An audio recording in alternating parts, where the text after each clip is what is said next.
Welcome back to the Evolution of Horror. My name is Mike Munter, and as ever, I am your host.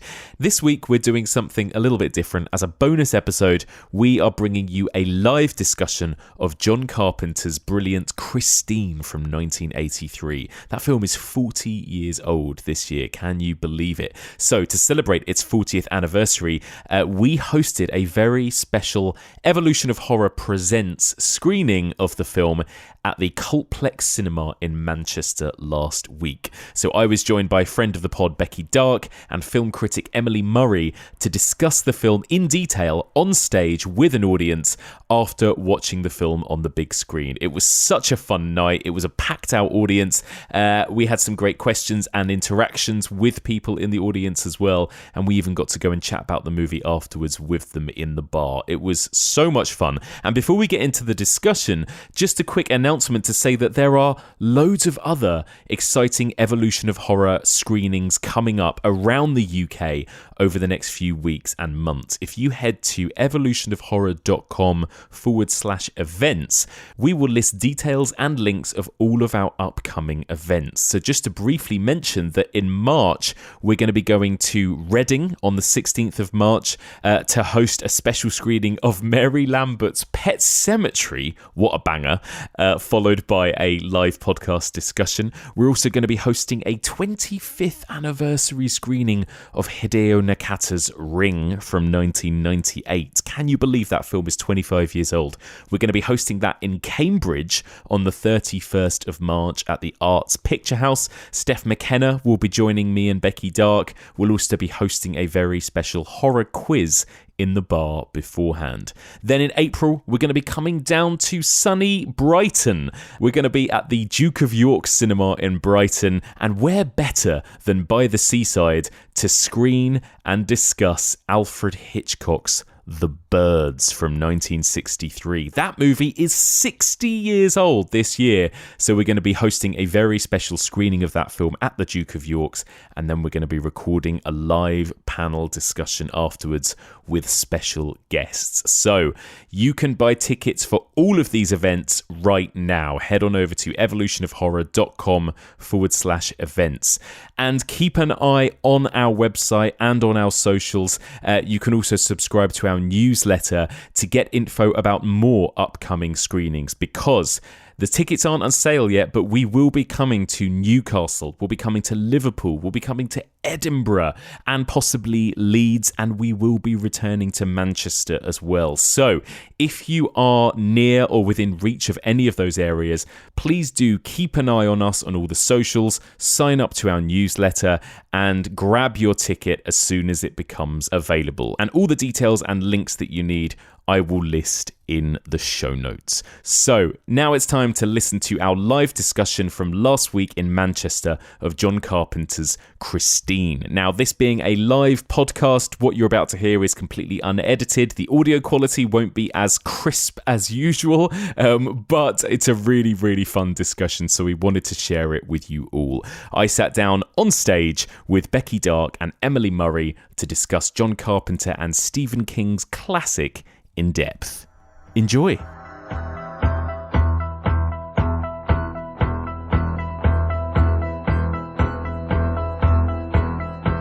Welcome to the Evolution of Horror Live!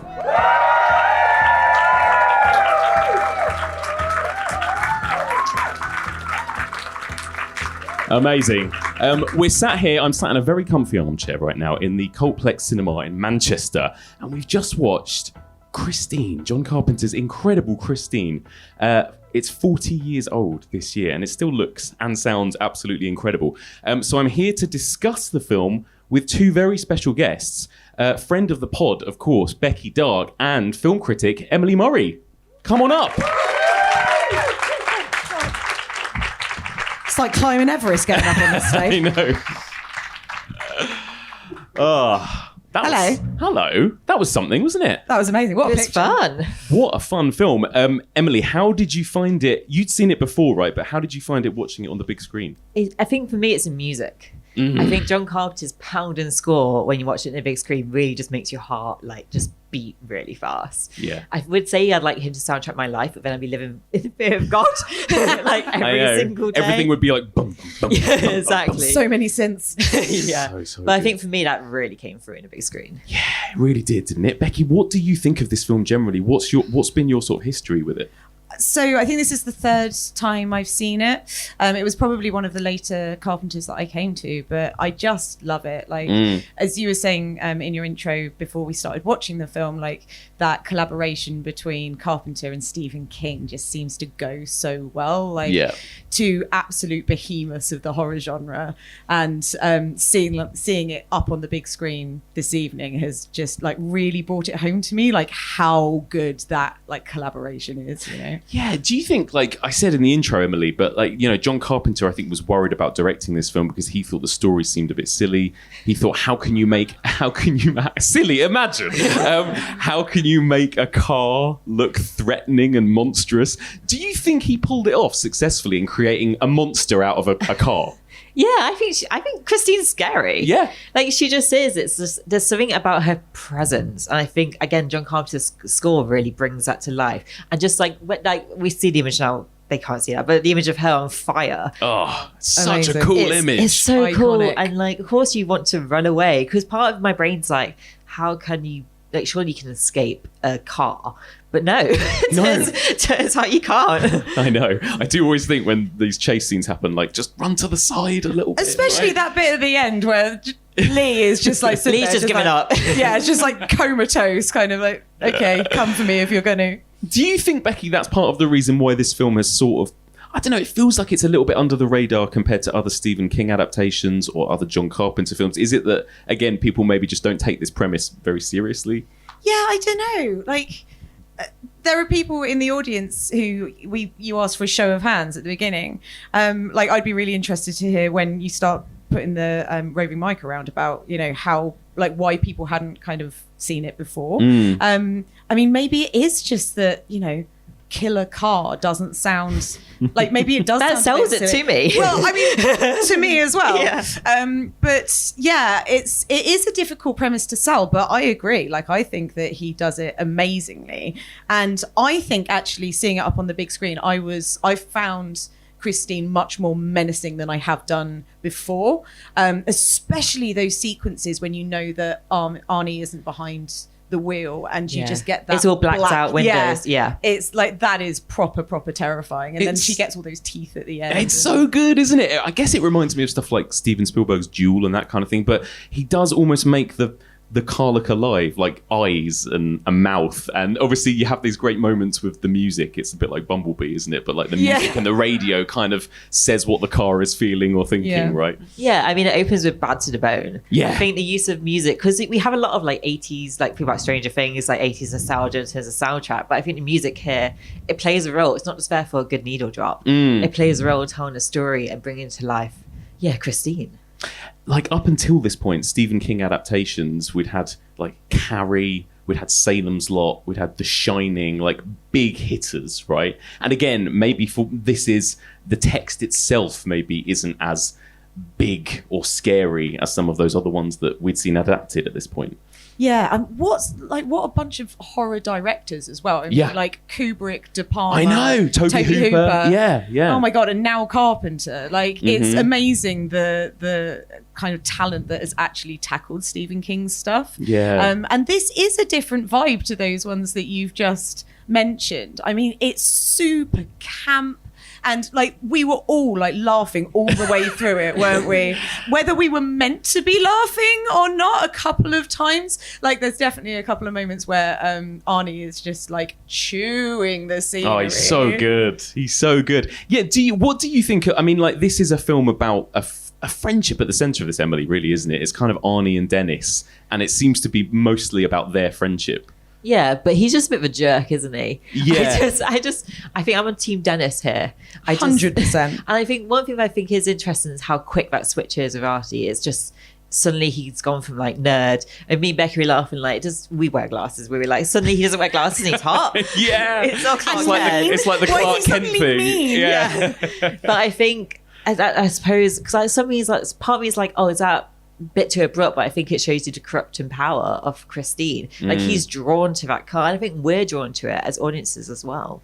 I think, Becky, like, it does have a good human story at its heart, doesn't it? It is like the story of like what happens when the nerdy kid becomes popular, and actually the bullied kid turns into the bully, or turns into the asshole, essentially, right? It's basically that story. Yeah, definitely. And, you know, there's a lot of kind of recognizable high school friendship stuff that goes on, you know, getting the girl that the other friend wants and all of that.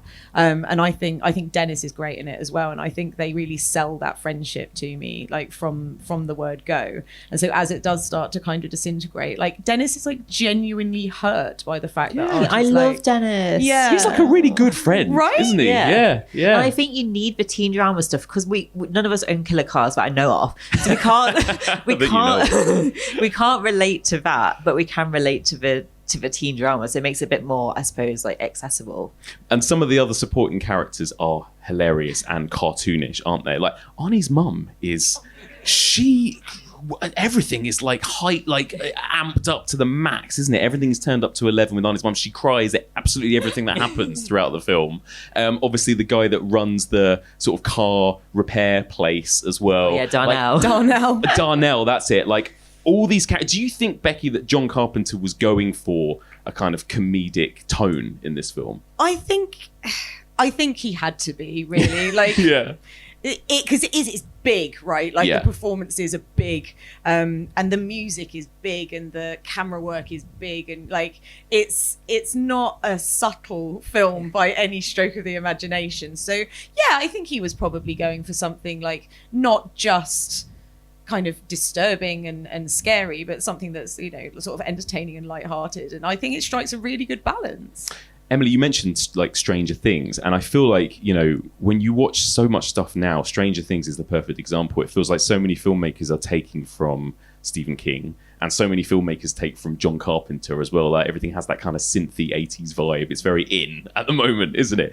Do you think that Christine itself has influenced anything that's come since? Do you think this film has a kind of legacy, or has it sort of been forgotten? I think it's been a bit forgotten, which is a shame, because like I actually hadn't watched it until like 2 weeks ago for this podcast, like, and I don't understand why I hadn't. But it wasn't like, when you talk about Stephen King adaptations and also John Carpenter movies, I don't think Christine's part of the conversation, which is such a shame. I think you're right, it's because it's not a horror like The Shining is, or it's not scary, it's not maybe as nuanced as something like The Thing, but that's why I actually really appreciate it. It's got this sort of camp, fun nature, and I think it's a bit more of a femme fatale movie. Like Christine in a way is the ultimate, which I've sort of realised watching it just now, is the ultimate femme fatale. I think it has a lot to say about our relationship with cars. Maybe this is because I grew up in a diet of Top Gear as a child. And I think like we have this thing called petrol heads, and this is, I suppose, the ultimate examination. Like, I think it's important that she's a woman, like the car is a woman. That's such a good point. Christine is the ultimate femme fatale, really, right? Yeah. And the ultimate lady in red. Yes, exactly. Exactly. Yeah, do you think that it's had any kind of legacy or anything that's come? Again, like two such juggernauts of the horror industry involved in making this film, right? I don't know. I can't help but think of Rubber. Like the Killer Tire. Love the Killer Tire film. And yeah, like the use of music, like the soundtrack specifically. I can see examples of that coming further down. So yeah, I mean, to a certain extent, but I do think it's underappreciated. Isn't it funny that The Thing, the film that he made before this, was such a flop that he kind of like had to make this, and now obviously, Becky, The Thing is mainly regarded by horror fans as like the greatest movie ever made, right? As well, it comes like top of so many horror polls, and if not, then it should. But yeah, I mean, I wasn't completely aware, I don't think, before today when we were doing a bit of research for it, that The Thing had flopped quite as heavily as it did.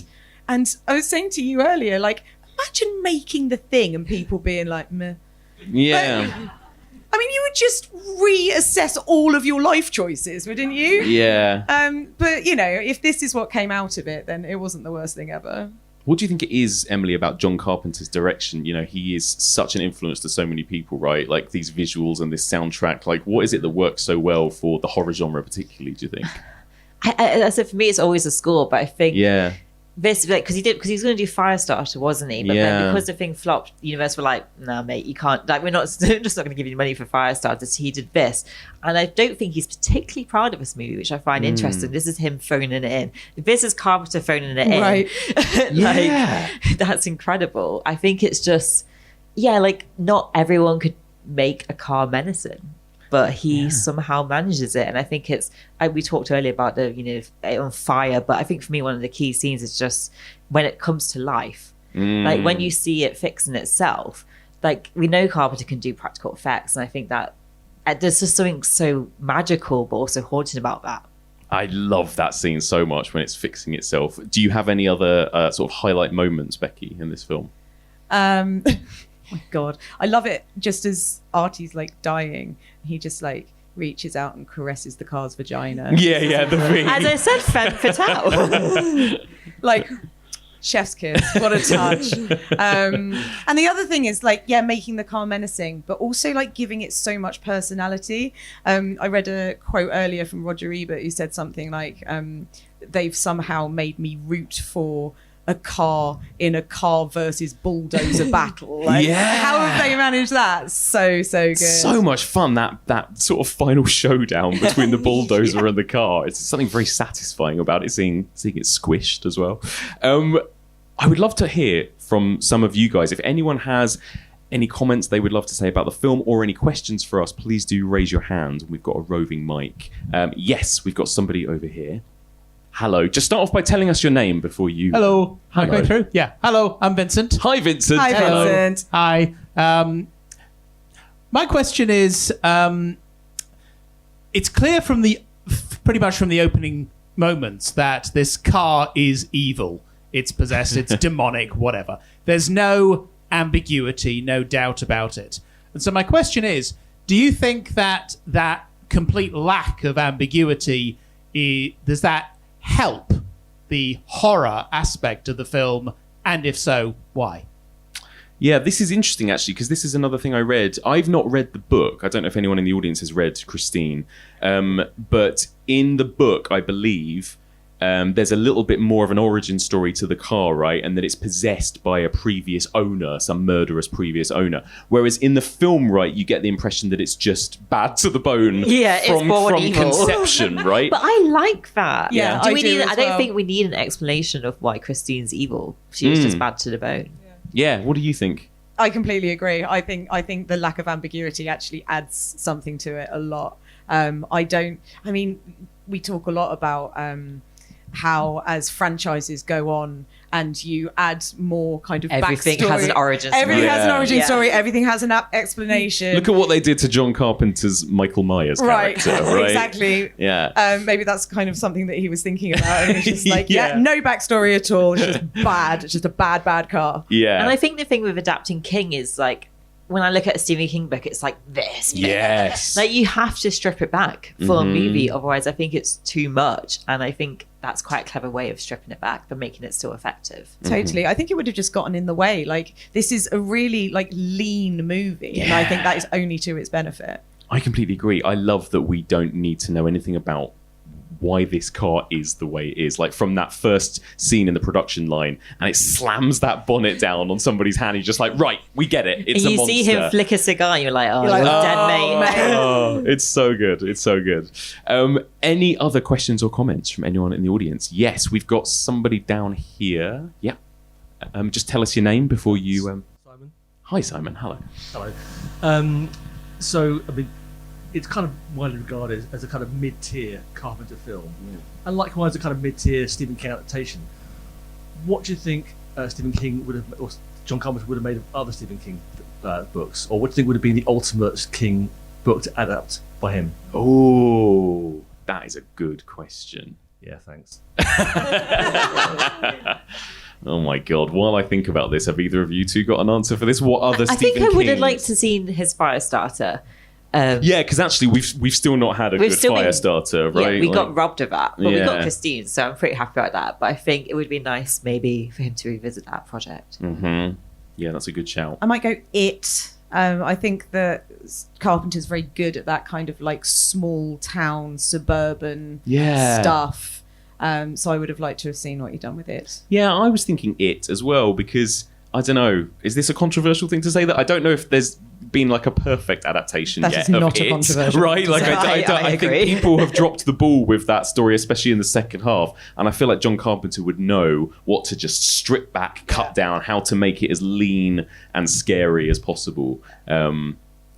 He could probably pull off quite a lot of them, actually. Just do all of them, Carpenter. Yeah. Every single What are you one. waiting for? Any other questions? Yes, we've got somebody over here. Hello.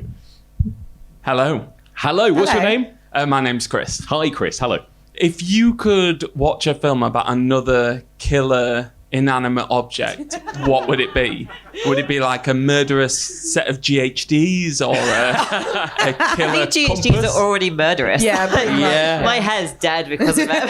So Oh my God. Excellent question. What are you thinking, guys? I'm just looking at Becky in the armchair, and I'm like, what if An this armchair armchair decided to swallow Becky in this moment? I'm going to get out. I just think there's something, maybe an armchair. That's good. Like, I was thinking like microwaves and stuff, but you've already had like Microwave Massacre. Yeah. And there's that French director you mentioned earlier. There's that Yeah. film called Rubber, which is about a killer tire, literally just a killer rubber tire, right? And he also made Deerskin, Deerskin. which is About about a a killer jacket. jacket. Yeah, which is amazing. In Fabric about the killer dress, big Oh, fan, huge amazing. fan. Yeah. God, I don't know. I've gone completely. I was thinking like Stairlift, but we've sort of had that in Gremlins. Sort Yeah. of does that, doesn't it? as well? Escalator. That's not inanimate. Escalator's good. Yeah. I would say like it's inanimate in the way a car is. Oh yeah. Yeah. Yeah. Good point. Mechanical. Yeah. Okay. Yeah. Killer escalator. Every time you step on it. I like that. Escalator. There you go. That's our answer. Thank you. Any other questions? Yes, we've got someone over here. Hi, hello. Hello. What's your name? My name's Sarah. Hello, Sarah. Hi. So in the original cut, I believe Dennis and Lee actually hook up and trauma bond, which was cut out of the release because they thought that it would engender less empathy for those characters, and that it's like it's rooting for Arnie, and so that was cut out. Would you have liked to have that part of the plot been kept in? So they actually filmed it and then they cut it out, and at the end, would you have liked that in there or not? Or do you think the final cut is the preferred line they went with? Yeah, that's interesting, isn't it? What do you think? Because that love triangle is kind of central throughout. What do you think of that love triangle generally? I've always assumed they totally fuck after the credits. Definitely. In the bulldozer, right? Yeah. Yeah. Yeah. Just like they don't even make it home. Just Yeah, you can see it's gonna happen, Yeah. right? Yeah, that's true. We don't necessarily need to see it. Emily, what do you think of that love triangle? Yeah, I think it's hinted at enough what happens. I think, again, it's what we were saying about it has to remain lean to be a sort of roller coaster ride. So I think maybe adding anything else might have distracted from it in a way. I do like that. The more times I've probably seen it about 3 or 4 times now, and I think the more I watch it, the more I realise actually it's Dennis's story. He's the main character, hero. not Arnie, right? Like, and I think it does end with the hero sort of getting the girl at the end, doesn't it? Like that is yeah. We don't necessarily see it, but you definitely get that vibe, I think, don't you? and Yeah. no one's rooting for Artie. I don't think. Like you're not meant to. Amazing. Any more questions? Oh, we've got a few. Okay. Yes, we've got somebody over here. Hello, my name's also Chris. Hello, Chris. Everybody on this row is called Chris. Excellent. I was wondering, obviously, because it's the Evolution of Horror podcast, but I've got a sort of twofold question, which is, one, what genre is this film? And secondly, sort of where does it fit within that genre in terms of its evolution? Like, what do you think it came from in terms of the influences? And like you touched on before, the legacy, like in terms of not just the mechanical aspect, but that sort of coming of age teen aspect to it too. I'm curious for your thoughts on that. Yeah, that is really interesting. For people that don't know, like in the podcast, I kind of split it into seasons of sort of subgenres of horror, so sort of slasher movies or ghost movies. And yeah, where would Christine fit? It feels like a sort of monster movie, and in some ways I would put it as like a kind of sort of man-made monsters. These kind of like sci-fi films about robots gone wrong or something, like the Terminator and movies like that. But then also it's not really that, is it? Because it's just sort of supernaturally evil and we don't know why. So I don't know.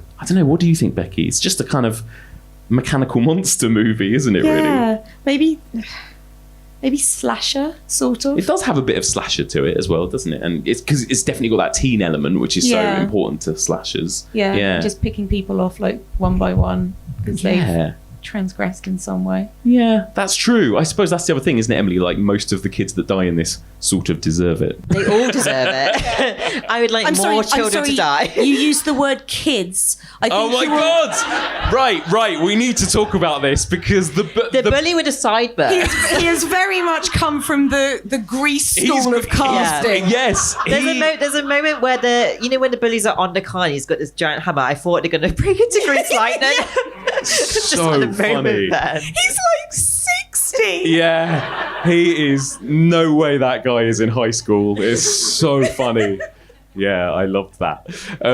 Amazing. Sorry, next question. Who else had their hand up? We've got some people down the front here. We've got a lady on the front row. Hi, I'm Charlotte. Hello. Hi, you mentioned before about sort of horror remakes, and there's a lot of like reworking of old stuff and sequels and prequels and that kind of thing. If this was going to be redone now, either a modern version, a retelling, or a sequel, who would you like to see directing it, or what sort of plot would you like that to go along? I think a remake isn't works at Blumhouse, right? Is that right? Is I it? think I read that on Wikipedia. But I would not be it's only surprised. So interested. Blumhouse, I mean, it does feel like a Blumhouse type story. I'd give it to someone like Rob Savage, the director of Host or something. I think I just can see him doing such a good job with that. He makes James everything. Wan? We love James Wan. But he can be producer. He'd do it well. Becky, any thoughts? I'd probably let Julia Ducournau put some of her Titan. Oh my spin God. on it. Yes. Titan is it's kind of like Christine. Yeah, except a bit more. They're both love stories. Yeah, Actually, in a way. Brandon Cronenberg. Oh Yes. Like, yeah, I think he'd do quite a good job, wouldn't he? Everyone should check out Infinity It's Pool. when amazing. it It's comes out. amazing. We're all big fans of it, right? This is the new Brandon Cronenberg film. It's absolutely amazing.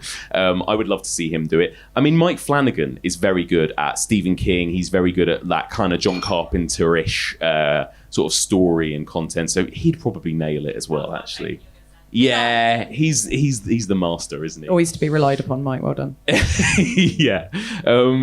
Any other questions? Yes, we've got somebody over here in the second row. Sorry, Matt, you're running back and forth. Hi, I'm Nick. Hello. Hi. I first saw this about 25 years or so ago, and now I'm even older than Buddy Repperton in the film. And I noticed that I sort of watched it in a really different way. I even had a lot more empathy for Mr. and Mrs. Cunningham than you did, Mike. Now that I have kind of, two preteen kids, that's probably why it scared the shit out of me that they might end up being. But I just kind of wondered if you, as you kind of get older, watch movies in a different way and have different sympathies, find your sympathies changing over time. And also if there are films now that you maybe wouldn't enjoy as much as when you were much younger. Yeah, that's a good question. I have personally found that I am less interested in teen stories than I used to be. I think I'm more interested. Are you? That's interesting. Miss it. I miss it. I miss my teenage years. I'm getting old. Yeah. I want to throw back to being like Dennis and like the jerseys in school, just hanging around, not having to worry about council tax, bills, Only having to worry about killer cars. Exactly. Yeah. I mean, I definitely do watch things differently now. I can't give you an example because my brain's gone completely blank. But I think my sympathies do change, and I think that's kind of only natural. Like as like life experience comes along, and I can definitely understand why somebody with preteen kids would definitely see a bit more sympathy for the Cunninghams. I mean, he is obnoxious. So yeah, I mean, I understand why she's in tears at the dining table a lot. And actually, again, like watching it more, you realise he's a bit creepy and weird from the beginning, even before the car starts to turn him, right? He's a bit of a wrong-un from the start, actually. I mean, he literally starts choking his dad. Why has he not been evicted? Is my question. I think his dad's actually quite lenient on him. Yeah. So he starts choking him. I still think his mum is maybe a bit dramatic at times, but I do feel for the parents. You've not met my mum, Mike. That's why. We've probably got time for one, maybe two more questions. Yeah, we've got a couple of people at the back here. Hi, Liz. So it's Hello. a bit of like a weird take, but I was kind of seeing more Christine as like a survivor character. Obviously, I know like is a bit different in the book. She's possessed by this person who used to own her and stuff. But in the film, yeah, it just kind of came across like that to me. So I was just wondering if you had any thoughts on that, maybe. I do love that, yeah, because people keep trying to destroy her, and she's just trying to survive. She's just fights trying to get back. by, right? Is she the final girl on this occasion? Yeah. Like, I'd be really pissed off if somebody flicked cigar ash on me as or well. or Like, defecated on my dashboard. right. That's it. That sounds like a euphemism. Which yeah. bit would your dashboard be? Yeah, it's true. She's just trying to survive, right? It's a little bit like The Thing. The Thing in John Carpenter's The Thing is like, this thing is actually just doing what he can to survive and escape, right? Basically. And I guess that's kind of what Christine is. I mean, Christine does get a bit nasty and She's jealous. a bit of a dick. I still don't understand why she just bites that has man's hand at the style in beginning. her revenge. Like, we know that everyone deserves it. She just does it in style. There you go. All right, we've got time for one more question. Yes, we've got somebody at the back there. Hi, I'm Hugh, and Hello. just on the topic of the supporting cast, I just think we need to give a shout out to Harry Dean Stanton. Always. I believe it was Roger Ebert who said every film he's in is 8% better just because of him being in it, and I think it's a great film, but he just adds an extra half star. Just taking like a nothing character and just making it so charismatic and just adding so much to, like a lesser actor, it would be a nothing character, but he's just one of the highlights of the film for me. Yeah, Couldn't agree more. Completely And everyone agree. cheered as well. when he came on, which was so nice to see. Yeah. And I suppose even at the time, he was probably a pretty well, this was after Alien and stuff, right? Like, he was a pretty well-known face, and he's what, maybe in about 2 scenes in this? 2 or 3 scenes? Yeah, 3. Probably I love it when the three of them are just like So lined good. up at the end, kind of just looking at this crushed up car. It's a great ending. Yeah, and she they're just like- says, good. I hate rock and roll. Yeah. So good. Well, there you go. So final questions I want to ask you guys. This is two quite tricky questions for you both. Emily, God. where does this rank for you generally among Stephen King adaptations? Like, where, is it up there for you? And what's your favourite Stephen King adaptation? My favourite's The Thing. The Thing. I just love The Stephen Thing. King adaptation. Stephen King. Sorry, I was rather read than John Carpenter. that was going to be Oh. Becky's question. So Damn it, yeah, Becky, still your question.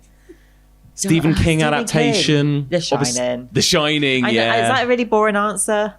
I mean, it's the boring? right answer. That's Yeah, the thing. It's That's you true. know. That's true. Yeah. But yeah, I'm not really a massive fan of like it, etc. I'm just not. hmm So I think this one's probably up there with it. Christine's up there. Becky, what about you? Where does it rank Misery. for you? Misery, yeah. Misery's my number one, closely followed by Carrie. Where does Christine kind of rank for you? Sort of upper middle tier, tier, lower, Yeah, up, lower upper. lower upper. Lower yeah. upper. That just sitting Yeah. on the fence there, Becky. Are we? Yeah. Yeah. And John Carpenter's films, where does it rank for you? He had this incredible streak through the 80s. He had almost like year after year, banger, banger, banger for about a decade, right? Emily, you've already mentioned The Thing is your favourite, is it? Yeah, The Thing is my career? favourite, but I think this has a lot of rewatchability factor. It I think if does. you're like Friday night, 90-minute movie, like I'd probably watch it with my parents, my friends. Like it just has it's fun. Like I love The Thing, but also makes me, it's a deep film. Yeah. Whereas this, I don't need to think. I just need to switch off and enjoy Christine killing people. I sort of agree. Like in some ways, I feel like I would rather throw this on an evening than The Thing, because The Thing is so intense and dark. Becky, what about you? Well, what's my favourite? Mm. I mean, it is The Thing, but I will say closely followed by, is it Mouth of Madness? Yeah, it's good. It's got Sam Neill in it. Like, Yeah, what else do you need? yeah. It would be The Thing. Do you read Sutter Kane? The Thing, Halloween, In the Mouth of Madness, and then maybe this. Yeah, is Prince of Darkness, I think this banger. is better. What I about think No Love this. Where They Live? I think that They Live is They good as Live, well. yeah. But I feel like this movie actually kind of zips along a bit Big better Trouble in than Little Prince of China. Darkness does, and They Live. There's just so many good ones. So aren't many, There we so go. many. Well, there you go. Well, we've run out of time, so thank you so much for coming along. And we three are going to be hanging in the bar, so please do come and chat to us and give us your thoughts on the film and everything. Especially if you saw it for the first time. Yeah, Really, exactly. I'm keen to know what everyone thought. Yeah. And in the meantime, if you guys are based in and around Manchester, we are going to be sort of around doing more screenings, aren't we? Not in Manchester, none planned yet. Hopefully we'll be back here at some point. But we've got more stuff coming up, more screenings. We're going to be coming to Liverpool, possibly Leeds, and a bunch of other places. So just keep an eye on our website, evolutionofhorror.com, and follow us on all the socials to keep up to date for other screening events and this kind of thing. And thank you all so much for coming. And a big thank you to my brilliant guests, Emily Murray and Becky Darke. Thank you very much. Thank you very much. Thanks, everyone. And thank you very much to the Cultplex for having us. Yeah, thanks, guys. Thanks to Matt.